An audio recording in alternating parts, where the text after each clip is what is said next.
kaip buvo giriama, kalbama ir panašiai, čia yra ilga, labai ilga melodija,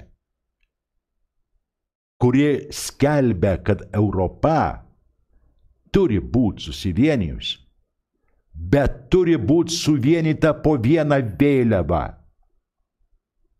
Didžiosios Britanijos vėliavą. Ir kai XIX amžiaus antroji pusė, apie 80-metį praktiškai susivienijusi Vokietija paskelbė būtent, kad tai yra visos Vokietijos išsiginai slapta masonų organizacija, atsiskiria nuo Anglijos, o Anglija veikia visados per slaptas organizacijas, masonus, eliminatus, panašiai taip toliau. Grupės būdavo, kaip ir dabar, tinklinės grupės būdavo kitose valstybėse, kurios įtakodavo savo valstybių sprendimą, savo valstybinį atlikimą. Suprantat? Tada buvo aišku, kad Vokietija išsprūdo iš Anglijos pavaldumo, ji nesutinka eiti Anglijos pavaldume. Ir tada Anglija pradeda ruoštis karo. Tai ne šiaip savo. Tai iš tikrųjų taip yra. Nes Anglija niekados nesutiks, kad būtų vieninga Europa, jeigu tai yra ne jos valdoma. Labai interesnai pasinaudoja lygiai taip pat Anglijos, London Citys pasinaudojas lygiai tą pačią priemonę, tai yra sukūręs tinklinę valstybę arba civilizaciją, kalbėkim taip, pabandydami kaip Vatikanas, kad darė, kaip žydų diasporos, kad daro, iškai žydų tikėjimas, kuris judėjiškas projektas, kuris praktiškai įsimėtė po viso, tai yra horizontalūs ryšiai, niekur nors kitur tarp jų. Ir jie įtakoja šitą viską.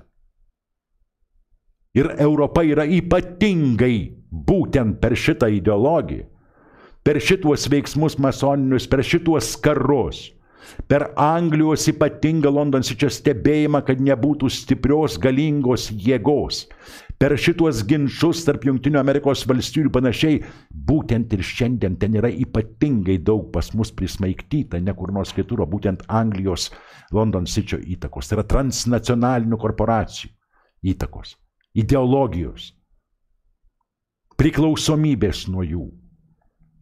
Bet jau sakiau, neturint pamatinio dalyko, tu gali turėti pinigų, kiek tau patinka. Tu gali turėti patį velnią. Tas neišgelbės, jeigu tu neturi bendrų vertybių, bendrų tradicijų ir bendros vertybių skalės. Europa neturi šitos bendros vertybių skalės. Ir šiandien tai, kas vyksta Europoje, vyksta būtent kapitalo grupuočių grumtynės. Daugelį kartų tą sakau. Bet nei viena kapitalo grupuotė negalės įsitvirtinti, nei viena valdžia negalės išlikti, jeigu ji neturės savo rankose idėjos. Tai yra tik tai laiko klausimas. ES neturėjo ir neturi jokios idėjos. Krikščioniškąją ideologiją jinai atmetė. Jeigu tu išeini į robotizacijos lygmenį, jeigu tu išeini, sakykime, dirbtinio intelekto lygmenį, kuris yra tikrai, patikėkit, žmogaus nepakeis, čia yra kita šneka, vėl reikėtų atskirą šneką. Ir taip toliau, kur tu turi padėti tų žmonių milžinišką kiekį, jeigu tu negali jiems užtikrinti vartotojiško gyvenimo, tai yra durnių valioti ir valgyti ir šikti. Jeigu tu negali jo užtikrinti, nes tau neužteks nei resursų, o visas pasaulis nori taip gyventi, kalbant, tai yra logiškai suprantama, o resursų tiek neišeina. Tai štai pasaulis yra toks.